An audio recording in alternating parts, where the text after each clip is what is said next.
Well, did you pursue her, or did she pursue you? Oh, well, the other side of that, my friend was also telling me about this wonderful, spiritual, smart girl, loved the Lord, and all this. And at that point, I was 28 years old, and I had been set up with everyone at the church, with their nieces, with their grandmothers, with their daughters, with their neighbors, and I was like, oh, don't do this to me.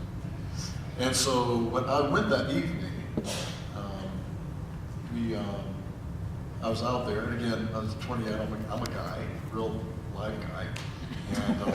And so I'm looking out there, and I see all these college girls, and I go to my friend, and I said, dude, who's that girl over there? And he said, you pinhead, that's the one I've been telling you about for 6 months. I said, well, you said that she was spiritual and smart, you didn't say she was good looking.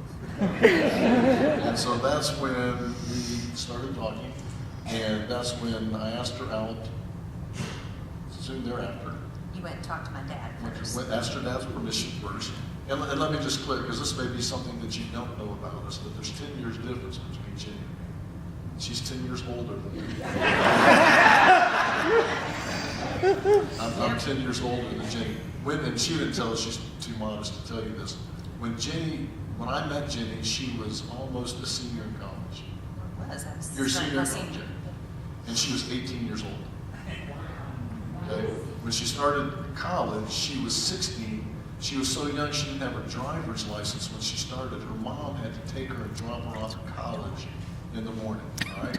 So she was 18. Yes, that's embarrassing. Yeah. So all I knew when I met her was that she was a senior in college. So I'm thinking 28, I'm thinking senior in college, she's got to be like 22 or something, right? So 28, 22, not a big deal, right?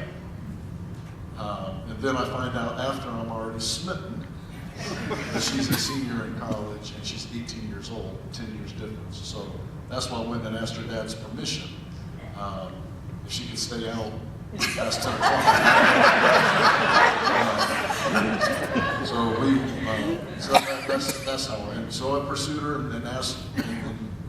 We had our first date. And I went home that night and told my parents that that was the man I was going to marry.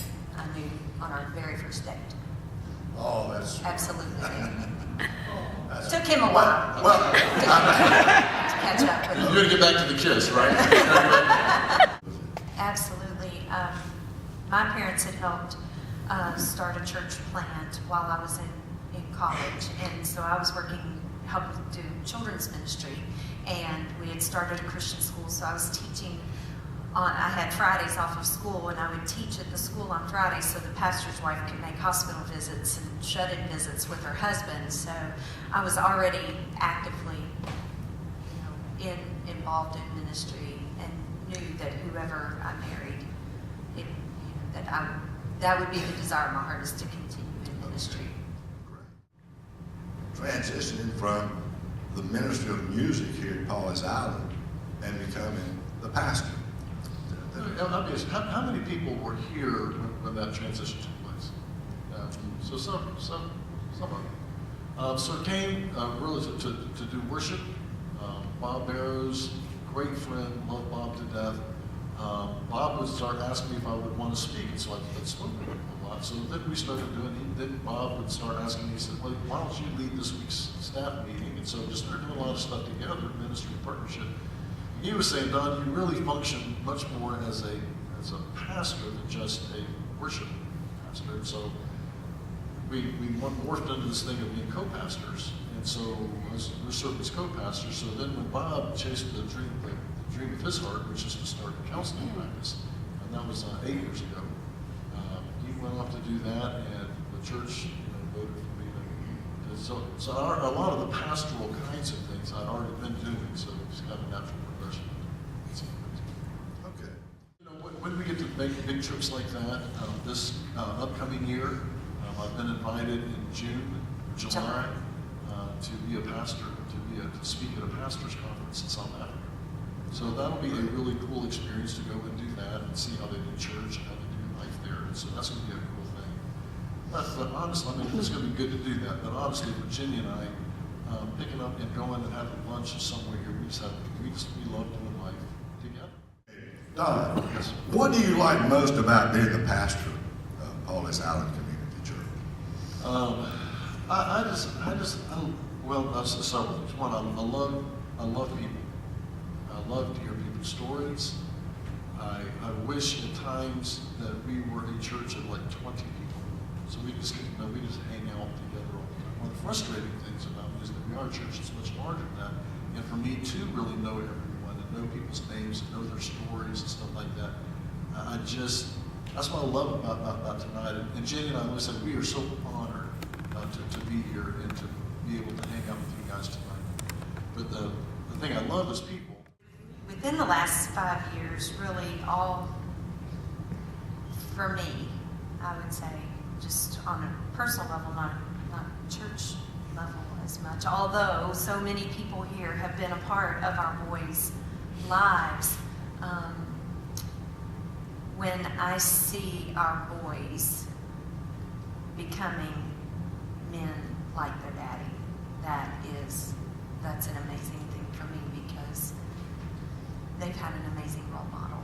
And when I see tenderheartedness or a passion, our son James is so passionate about ministry right now. He's so excited, and watching Daniel's musical ability just blossom, and the fact that he's using that to glorify the Lord. I mean, I know he's learned that from his daddy. So, Now, Daniel just had a big announcement here just Come recently. on, Big D. He did. Well, tell us. Daniel, yesterday afternoon, got his acceptance letter from Anderson University, so he will be attending there in the fall. Don, have you ever recorded an album? Yes, I have. Yes, he Okay. has. What's the name of it? I think it's self-titled. I think it's just called No Ways. Okay. The cool thing, and I have copies in the garage. It's actually a cassette tape, but if anybody would like to. No one has cassette players anymore. No one has cassette players, but it's very good, and it's really cool because my daddy took the cover picture in downtown Louisville. Oh. So it is special. Well, To be a place where really two things happen. One, that we can be that place that when people in this community are looking for something spiritual, when people need to have someone that would just hug them and just love them, that the word would get out. And I think this is already happening, that people would know, if you want to be loved, you need to go check out Paul's Allen Community Church.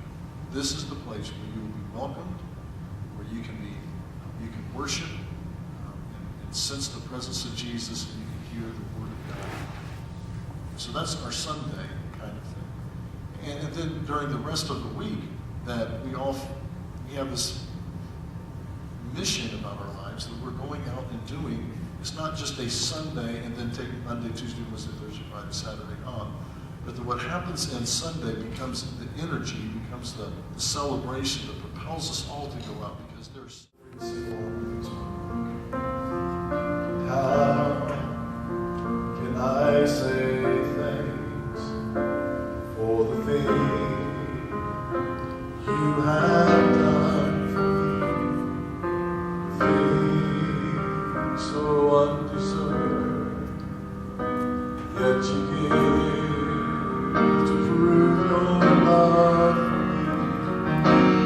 Voices of a million angels could not express my gratitude. All that I am ever hope to be, I owe it all to thee. But in every situation, God gave